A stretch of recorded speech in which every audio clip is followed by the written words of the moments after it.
Assalamualaikum warahmatullahi wabarakatuh. Oke, hari ini kita akan membahas tentang prediksi ikatan. Jadi bagaimana cara kita menentukan apakah di dalam senyawa tersebut itu menggunakan ikatan ion atau ikatan kovalen. Nah, oke, yang kita kenal di sini ada pertama kita mengenal ada ikatan ion. Lalu setelah itu kita kenal juga ada ikatan kovalen.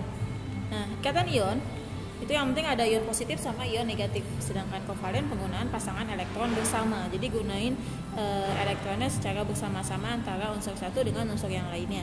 Nah, antara ion dengan kovalen ini sebenarnya ada perbedaan yang sangat jelas, yaitu unsur yang terlibat di dalam ikatan tersebut. Nah, ketika kita masuk ke ikatan ion, yang tergabung dalam ikatan ion itu adalah unsur logam dengan unsur non logam. Sedangkan kovalen itu keduanya non logam.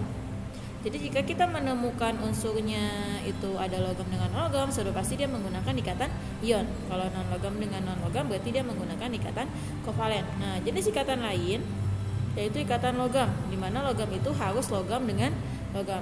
Ini adalah catatan penting untuk membedakan antara ion, kovalen dan juga logam.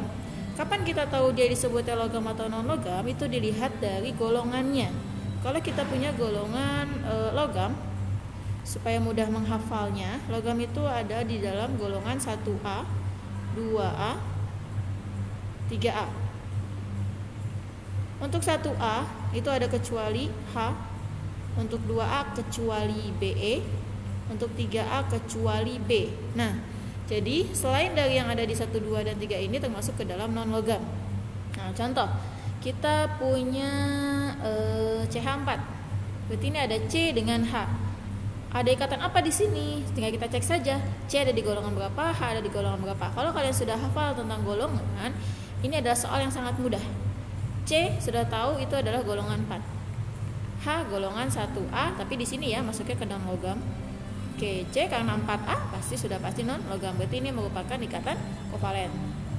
Nah, sedangkan contoh lainnya itu kita punya Na2O.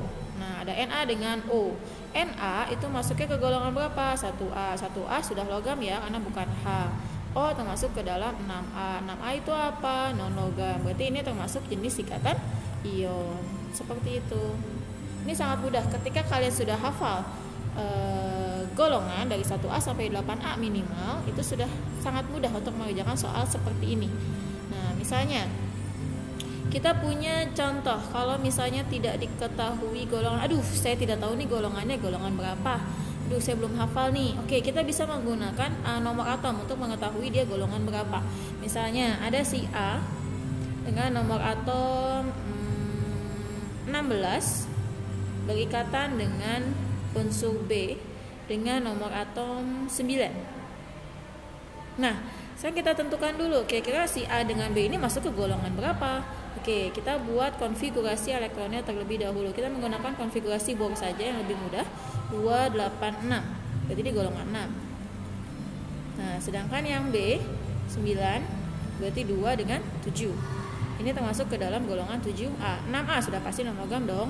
7A juga non logam. Berarti ini adalah ikatan kovalen.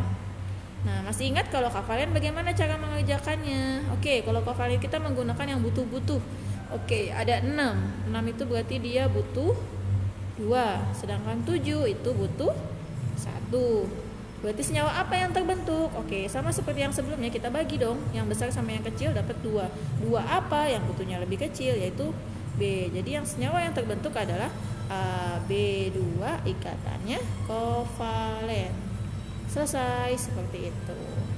Contoh lain, misalnya kita punya P dengan Q.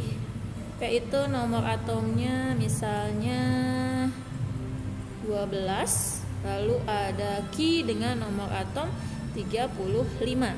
Oke, sama seperti yang tadi kita buat dulu konfigurasi elektronnya.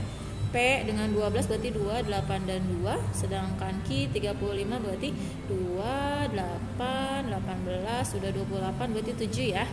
Oke, 2 sama 7. 2 berarti golongan 2A. 2A termasuk logam. 7A.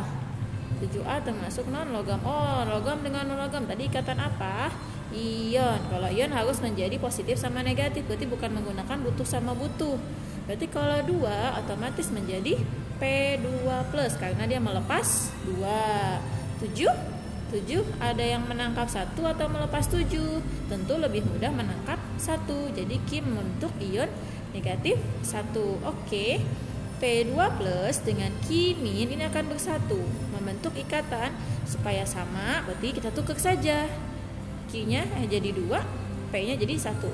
Berarti yang terbentuk adalah PQ2, ikatannya ion. Oke, cukup sekian. Terima kasih. Assalamualaikum. Semoga bermanfaat.